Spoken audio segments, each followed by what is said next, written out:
This episode of Beyond the Valley is sponsored by the Singapore Week of Innovation and Technology by Enterprise Singapore. Investors are always on the hunt for the next big opportunity, especially when it comes to tech. Over the past decade, an increasing amount of that attention has shifted toward Asia. At the heart of this story is Singapore, a small city-state that's become a major gateway for companies and investors looking to tap into Asia's booming tech market. But how did Singapore build this reputation, and what makes it such a critical player in the global tech landscape? Beyond the Valley. Hello and welcome to Beyond the Valley. I'm Arjun Kharpal, and this is the third episode in the three-part series exploring Singapore's rise as an Asian tech hub. From serving as a home to major investors to becoming a key outpost for the world's biggest tech firms, I'll unpack how Singapore has carved out its role in an ever-changing industry. My guest for this episode is a global tech investor based out of Singapore who's been in the city-state for more than a decade, Magnus Grimeland, CEO of Antler. Magnus, thanks so much for joining me today. Thank you. Great to be here. So Magnus, I just want to start with your experience in this region because you moved out here in around 2012 and you co-founded Zalora, this online fashion retailer. That was more than a decade ago. When you made that move, what excited you about the region? For a while, I've been wanting to build something, and we saw this huge opportunity here where the e-commerce customer experience was really bad. Like, it was much worse than when I was in college a decade earlier. And on top of that, you're in an environment with 600, 700 million people, the fastest digitalization the world has ever seen, the fastest middle-class growth, very stably growing economies. So you knew this was a huge opportunity. So we left to set it up here, and obviously we faced some challenges you wouldn't have in some other markets, right? You couldn't plug into an existing logistics network in the same way, payment systems and so on. So there was a lot of infrastructure work on top of this building a e-commerce business. So from that experience, I mean, how has that shaped or helped you to move into investing? Well, so what was very exciting is that, we sold the company back in 2015 to Global Fashion Group. And as we went through that, a lot of the people we have worked with left to set up the next generation great businesses in the region, right? So you have Nadeem and Kevin, who built Gojek, $23 billion IPO out of Indonesia. They used to work for us. We had, Shopee, Chris Feng, who built Shopee, used to be part of Zalora, Stashaway, Lockad, Aura, Shopback, like really great companies coming out of Zalora. And on top of that, across Global Fashion Group, we operated all over the world, in South America, in Europe, in the Middle East, and other places. And we saw the same thing there, like Tabby out of the Middle East, which, is one of the fastest growing businesses there. Hosamara, we built that, used to be part of our team, and Faraz, who runs Noon. So we had this tremendous access to amazing founders all over the world, and saw two things really. There's this high concentration of talent in informally successful businesses, and you see that everywhere. Like the PayPal Math is a great example, or you go to Stockholm with Spotify, or you go to London with Revolut, wherever it might be. So we saw that hands-on. And the other thing you saw is that innovation is becoming more decentralized, right? The concentration of innovation value creation in Silicon Valley has been reducing every year over the last decade. And, when we started building Zalora, I think there was 38 cities in the world that built a unicorn. Now there's more than 200, right? So we saw those two things. We have access to great talent, and we're like, hey, we want to back founders in building great companies all over the world. And what was behind the decision to set up shop here for your investment firm Antler in Singapore? Well, so first of all, Singapore is a great place to build out of, right? Regulatory is great, easy to set up a company, easy to access capital, great place to access talent, great global connectivity. So in itself is a great place, but we did evaluate, do we do this first in the US? Do we do this first in the UK? Do we do this first somewhere else? But the added advantage was that I'd built my last company out of here. So we knew the ecosystem here really, really well. Like, we could access great founder talent. We knew the VCs. It was a great way to get going. But the ambition was always to be global. So we're headquartered here now, but if you look at the global team, they sit all over the world. Some are in the US, some in Europe, some are here. And we're now, active in 27 locations globally. How would you assess the current ecosystem in Asia? Because it's such a diverse set of countries, right, around the region. And you look at China, and that's got its own internal ecosystem, companies, VCs. You look at somewhere like India, again, very, very different. And then you look across kind of Southeast Asia, so many different countries with different systems and so much fragmentation. So what is it like building a company here and investing here? Well, so first of all, your observation, I think, is great, and that gives so many opportunities, right? In China, you can really build anything. Like within certain technologies, they're leading in the world right now. You go to India, there's close to like 1 million engineers being educated every year. Like, it's the biggest pipeline of engineers in the world. Very fast growing economy, is stable. The public markets are becoming great. I think you had the process there where the first wave of tech companies were building mostly for India, and now they're building for the world. You go to Japan, where you have a very advanced economy, where you can also build everything, very liquid markets. Like the public markets there behave a little bit similar to what you see in the US.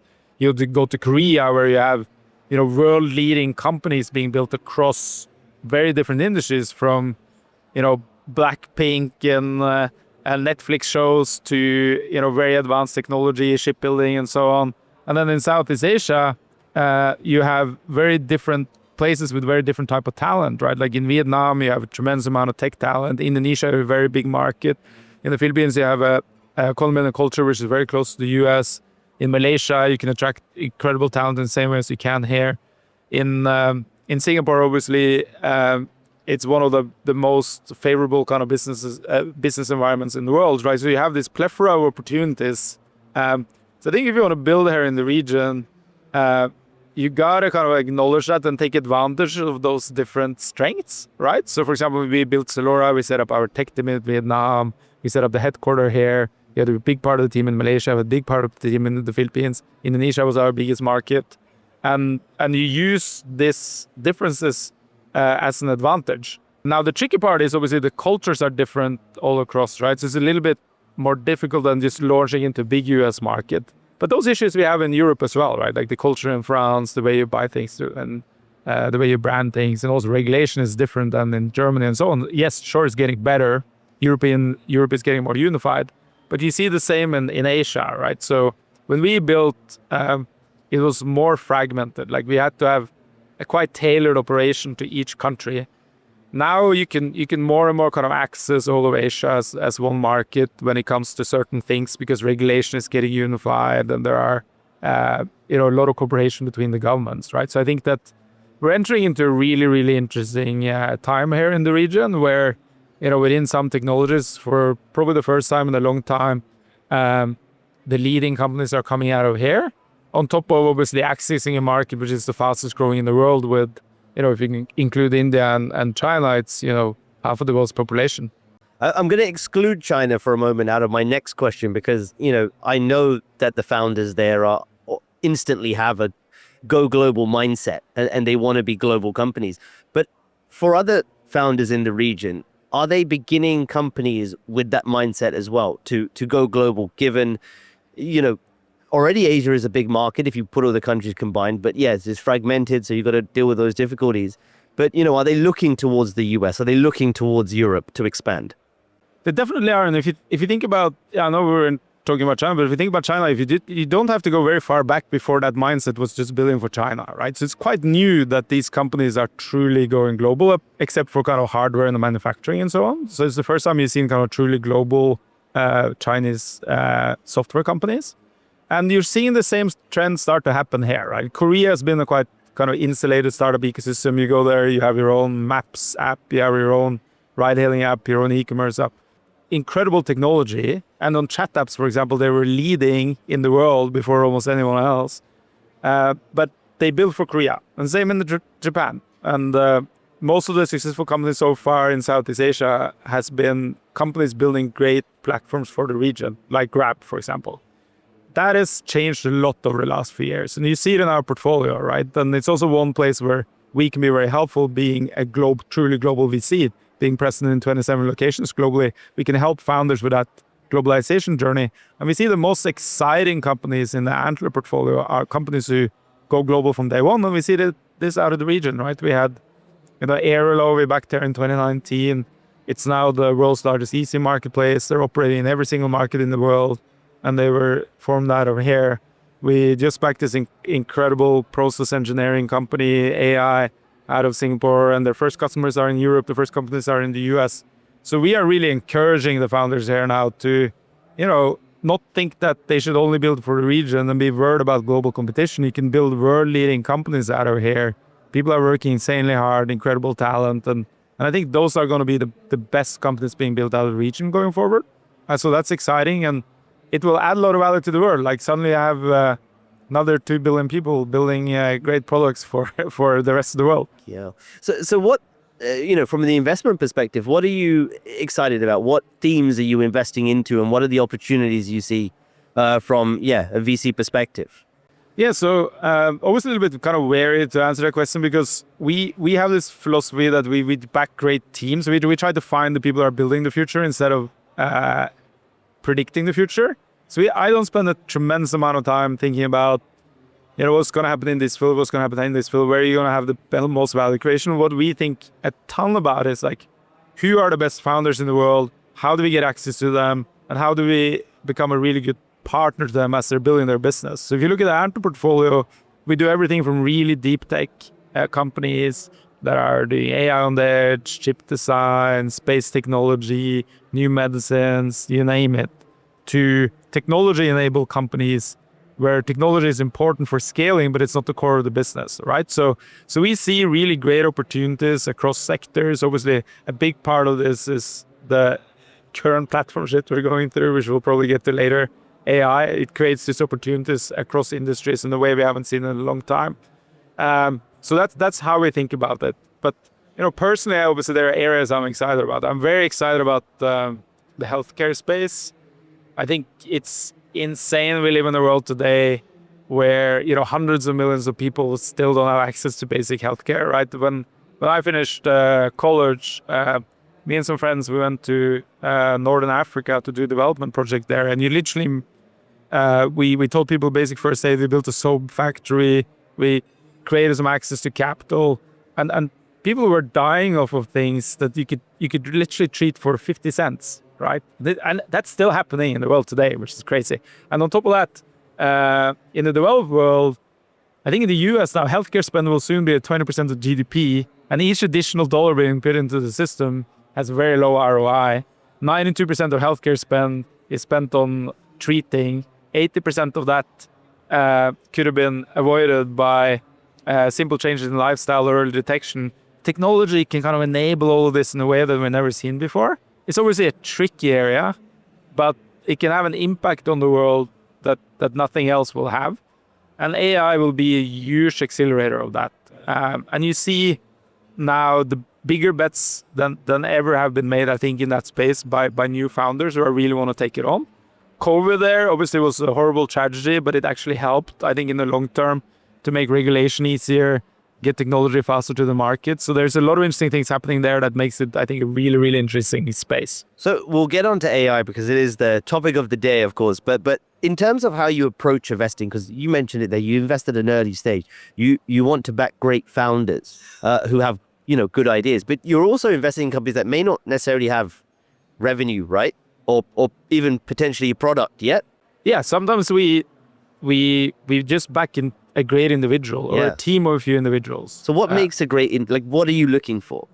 So it's the great thing we figured out, kind of looking at all of the successful companies across the globe up until now in our own portfolio. And so far we had close to 500,000 founders applied to Antler. So we have quite a bit of experience in kind of looking at these profiles now. Is that I don't think anyone is kind of born a founder. You develop a certain set of skill set that makes you able to really drive hard problems forward and have a big impact on the world. So the three things we think are the most important is some spike, right? Is there something you are better at than most other people, right? So for example, you might be incredible with connecting with people, going deep into their lives and understanding what they're for. That's a real spike. Some people are very deep on a specific algorithm. Some people solve the Rubik's Cube faster than anyone else. You want to identify something like this where, okay, they've excelled at some skill set, right? And and founder tends to be quite spiky. So they might not be great at many things, but they're really great at something, and we want to see that. And so that's one. Two is drive, and I think drive very often is confused with passion, right? And there's a lot of passionate people out there who never get anything done.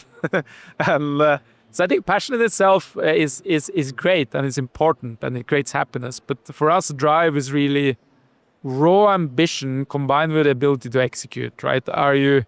Do you really want to achieve something truly remarkable, and have you showed the ability to move things forward? And the third thing we look for is grit. And I think this is overlooked a lot because there are a lot of amazing profiles that has amazing spikes and they have a ton of drive, but they just give up too quickly. And I think founders really need to go into building a company with a mindset that failure is not an option. Sure, if you failed in the past, you learn from that and you go on. But when you're building something new, you really need to be ready to break through walls, put in 5 to 6 to 7, 8, sometimes 10, 12 years of your time solving a very important problem. And if you look at the best founders in the world, they all experience insane difficulties. Like Elon Musk, which is probably like the most successful founder in the world right now, all of his companies have been near bankruptcy like dozens of times. He ran out of money, nothing worked, product didn't come to market. The first Tesla was like 3 years delayed. SpaceX blew up all their rockets, and he just powered through. Like, so very often it's not the best team that wins, but it's the founders who just don't give up. So for us, it's a spike, it's drive and grit. And I think all of those things you can develop, right?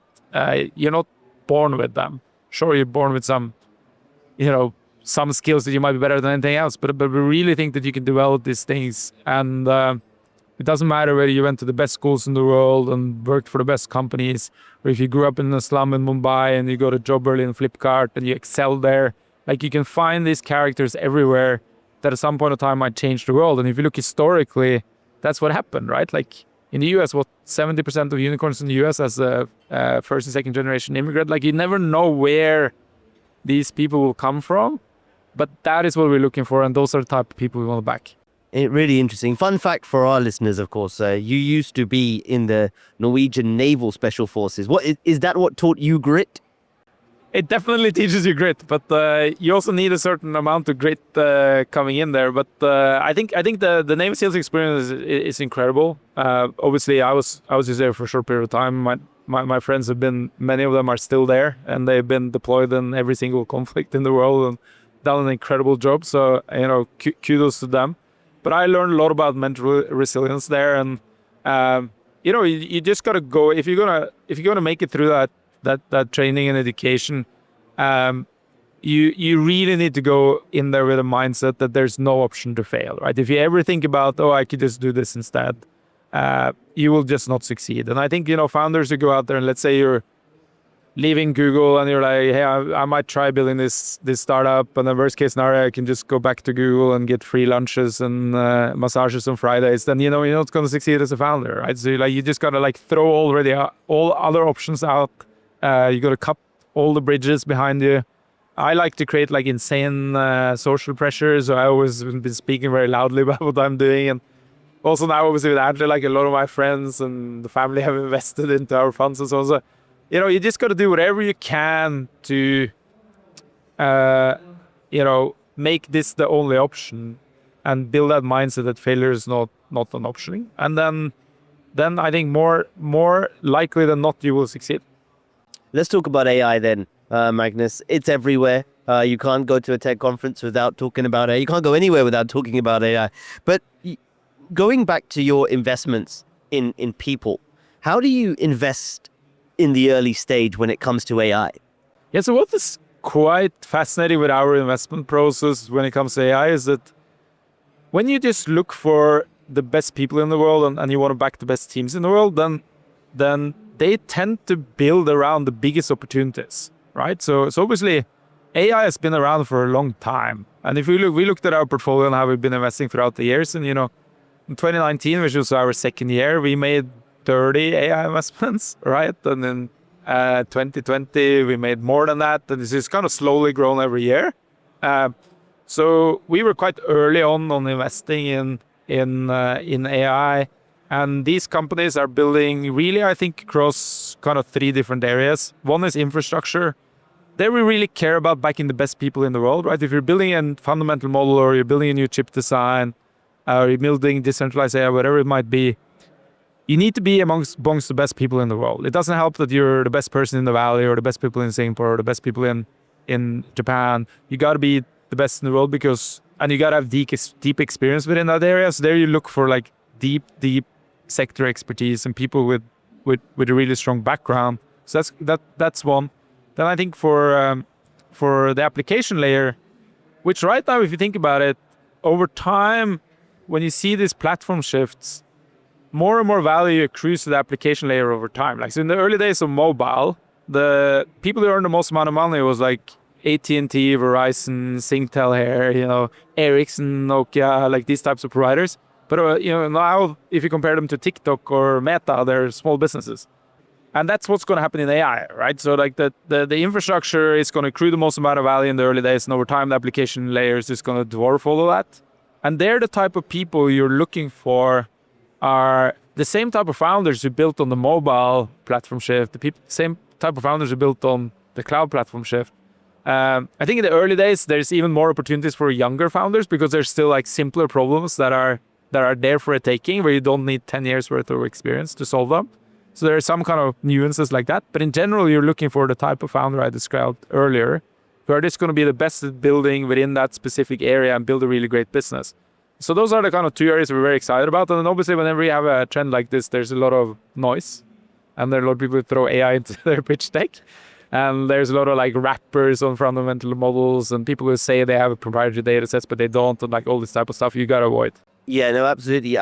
Look, there's so much to unpack there. And I think you partly answered what I want to ask you, but that is, where is the value going to accrue over the longer term? Because we think about now, and you can count the companies making money from AI on a hand, right? You're talking NVIDIA, and the other chip makers. You're talking about the hyperscalers over in the US building out this infrastructure. OpenAI is a fundamental model company trying to do infrastructure. They're losing loads of money right now. And then you've got other model companies that have, popped up across Europe, US, and Asia and elsewhere. But they're not really making any money. Yeah. So over the longer term, you sort of were talking about the application layer being where you think the value is going to accrue. Do you think that those companies that come out in that wave of the application can dwarf the size of what we see, with NVIDIA and Microsoft these days? For sure, right? And I think there'll be kind of three types of application layer. There'll be the big platforms, similar to what, Amazon and e-commerce. There will be more specific applications, right? Like TikTok, let's say, global applications. And then there will be regional applications. Like if you look at Uber, for example, you use Uber in the US and Europe. Here you use Grab. You go to China, you use Didi. So those, I think, are the three major areas. And sometimes in the early days, you can get a little bit confused, right? Because if you think about e-commerce in the early days, like Amazon didn't earn any money really for 20 years or something like this, right? And the only people who were earning money on e-commerce in the US in that period of time were logistics providers, server parks, warehouse managers, like, all the auxiliary infrastructure to e-commerce, they were pumping one in that period of time. But obviously, if you look at it now, the value of Amazon versus any logistics provider is this drops you completely. And you're seeing the same thing with AI right now, right? Like a lot of value is accruing to data centers, to NVIDIA, to the people who have the big cloud providers. Like they're generating an insane amount of revenue. Now, over time, that part of the infrastructure and the revenue being generated there will be a very, very small part of the whole. And so the opportunity, I think, is huge in the application layer. And I think, the platform level is quite straightforward. I think global applications, people can understand pretty well. I think on the regional side, it's interesting to see whenever there's a big platform shift, you don't really know at the outset where you will have global winners and where you'll have regional winners. And in AI, it's the same. Our assumption is that, for example, within healthcare, within fintech, within, legal services, things that require physical infrastructure, there's probably an opportunity to build regional winners, right? In the same way as you saw for mobile and e-commerce. And then wherever it's mostly software and you're not, you don't require physical infrastructure for global distribution, you'll probably have global winners. So within all these areas, really, really great opportunities. And obviously the $1 trillion plus companies are going to be in category 1 or 2. And then there's going to be a ton of, $1 to $20, $30, $40 billion companies in the regional application layer. Do you think it'll be harder to build a moat, a defendable position in the world of AI? The reason I ask that is, if we look at the infrastructure players now, right, they have huge amounts of capital to deploy, and investors are happy for them to go ahead and spend, 100 billion plus a year on infrastructure per company. NVIDIA's moat is clear. It's very much seen as a leader in the GPU space.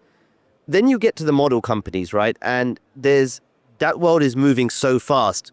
At one point, OpenAI's model may be the best. Another something open source from China may be as good, right? But then I look at some of the application layer, the early application layer now. You might think about, translation companies or video generation companies and these kind of things using AI to do this. Why? But actually, you could say, well, could one of these model companies just do that? Is that a defendable position? And so because the technology can do so much, does it then become harder to build a moat in AI as a company? I think it's definitely harder. Some things are still true as any other platform shift, right? If you truly have a technological edge, like NVIDIA does, for example, then you'll continue to win. If you have managed to create massive scale, which gives you access to capital resources where you can basically develop and invest more than other people can, like ChatGPT is doing, or OpenAI is doing, you create a different type of moat than only technology. So even if there's a kind of the fundamental models are getting closer and closer in their capability, you actually still have a bit of a platform moat just given your scale. Now in the application layer, the big issue you have is just way faster to kind of replicate any technology, right? So if you and I built a legal tech business, we could build that faster now and cheaper now than we could in the past. But it also means that like not a billion other, but like hundreds of other people could build the same model very quickly.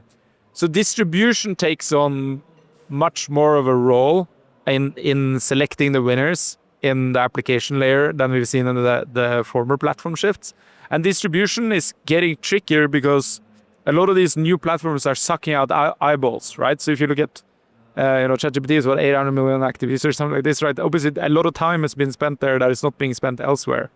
So all these things is just making distribution insanely important. So the way you think about your B2B distribution strategy, the way you think about, getting to consumers through virality, these things takes on a new importance because that over time will be your moat and not necessarily the technology, unless you truly build something that is very, very hard to replicate. But if you think about some of the fastest growing AI companies in the world right now in the application space, the technology itself is not that advanced, right? It could be easily be replicated, but they've been able to create a distribution that people haven't been able to copy. And then once you get to a certain scale, then it's very hard to kind of catch up.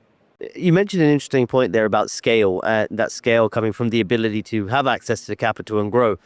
And that begs the question about the concentration of power right now when it comes to AI, and the concentration of resource when it comes to AI are in those big US mega caps. It's in the big Chinese tech companies right now. It's very hard to match that level of capital. Does that create any kind of challenge for startups wanting to kind of take a piece of this future pie when it comes to, AI? I think it's a great question, and I think it's something people always worry about, right? You look at, and if you go a decade back in time, you'd be like, okay, who would ever take on Google and anything? Who's ever going to take on Amazon and e-commerce? And like, there's always these. You feel like, oh, the giants are so big that they will never be taken down. But if you look at the actual data, right? If you go, 65 years back in time, the average age of Fortune 500 companies was 50 years, and now it's 17 years, right? So if you're one of the world's biggest companies, you're going to get disrupted much faster now than you were in the past. And if you look at what's happening within AI, right, Google clearly had like the biggest edge in the world for a long time, having acquired DeepMind and putting a lot of resources into this. And then, now if you look at the most people talk about in the West is, it's Anthropic, it's OpenAI, it's Mistral, and sure, Google is also in that bunch, right? But clearly, these large companies are being challenged in a way they haven't been in a very long time. And you see the same thing in China, right? Sure, Alibaba is building great AI, ByteDance is building great AI, Tencent is building great AI, Baidu is building great AI, but that's not where DeepSeek came from, right? Which literally kind of was a paradigm shift. So, I wouldn't worry too much about that. It's something people always worry about, but history shows that if you're one of the largest platforms in the world, you're going to be disrupted faster than you've ever been in the past. And there are real-time examples today that the AI winners of this current platform shift is not necessarily those big incumbents, right? So I think, it will continue to be a huge opportunity. And I think that will never be static. There's something else people are worrying about right now, and you've probably been asked this 100 times, but I've never asked you this, so I want to ask you, are we in a bubble right now when it comes to AI valuations, as we're seeing them both in the private and the public markets? How do you view that?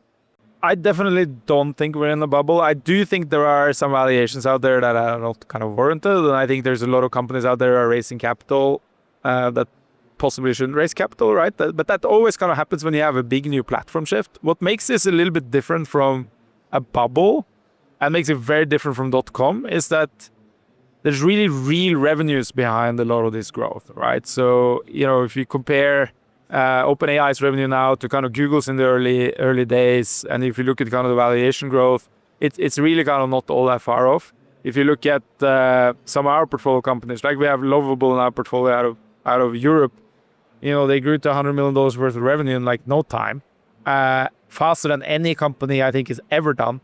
And I think there are a few different reasons to why this is more real than some of the other, perceived bubbles. Obviously, I think Dotcom was a bubble, but what makes it a bit different is that consumer adoption is quicker than ever. Like, think about how quickly our behavior online has changed, right? I used to search 100% of my searches a year ago was Google. Now it's probably 20%, right? And it's the same for like billions of people across the globe.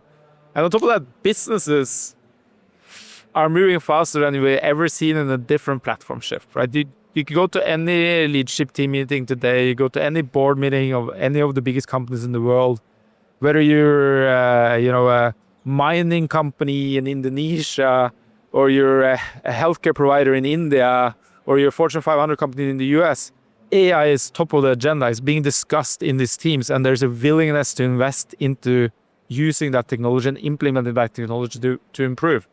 And that's happened immediately. And if you think about the cloud platform shift, it took a decade, right? Even us, we were a startup. We were technology first. In 2012, 2013, we built server parks. And cloud was available. And we had to, and 3 years in, we did the shift from server parks to cloud, right? And so the adoption of this technology is just faster than we've seen in any other platform shift. So I don't think it's a bubble. But when that's said, there's obviously a tremendous amount of capital going into the wrong companies and going into companies at the wrong valuation. And that will always happen. And it happens a bit more at the beginning of a cycle than it does later on. But in the end, the value creation potential, what we're seeing versus the capital being deployed into AI right now, it's out of proportion, right? The opportunity space is just so much bigger than the investments being put in. Yeah, and I guess, look, high valuations aren't necessarily a bad thing because they're often baking in future growth, right? You're betting on, we value this because we think this is going to be way bigger than this anyway, right? And you said it there, the revenues are growing incredibly fast. And revenues are one thing, but is the path to profitability clear for a lot of these startups? Because that's what it's ultimately going to come down to. You can value NVIDIA at what it is because look at the profits, look at the margins, right? But some of the other companies in the space? I think there again, there will be somewhere it's not and somewhere it is, right? So what I would really look at there is, you should just look at it as any other business. Like look at the obviously growth really matters, and then you look at the unit economics, and then you look at the cohort behavior. So, for example, there are many really great AI companies out there today. I just saw this report. I think Bessemer released it or something like this. It said for every $1 worth of revenue created in the AI space in the US, $5 were spent, meaning that you have a negative unit economics. So the more you grow, the more unprofitable you become.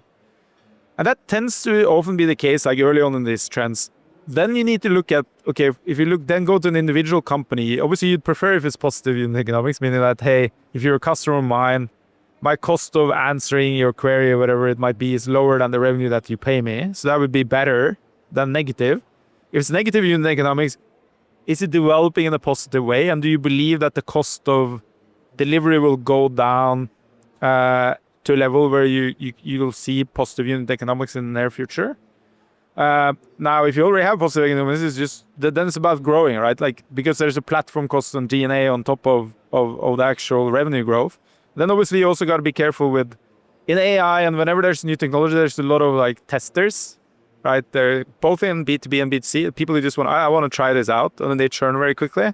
So you want to see like stability of revenue flow, and preferably that the LTV of your customer grows over time. So you just need to look at these things, as you would look at like a B2B SaaS company, any other company, right? And if you look at it, there's some amazing companies out there today that have like really great unit economics, growing very nicely. At the same time, the cost of delivery is going down drastically and much quicker than you see in any other technology shift. So yeah, I think for sure the answer is there are a tremendous amount of companies that don't necessarily should get this level of investment because they don't have those positive signals. But I think for the vast majority of really good companies out there and great founders, these things are in order. And then the growth potential and the opportunity for them to become a really big business is bigger than they ever see. Magnus, we're close to the end of the conversation, but what do you think Asia, and again, I'm going to exclude China from this conversation because we know what they can bring to the table. What do you think the broader region has to bring to the table in the world of AI? Is it going to be a stronger player on that application layer rather perhaps than the model and infrastructure layer?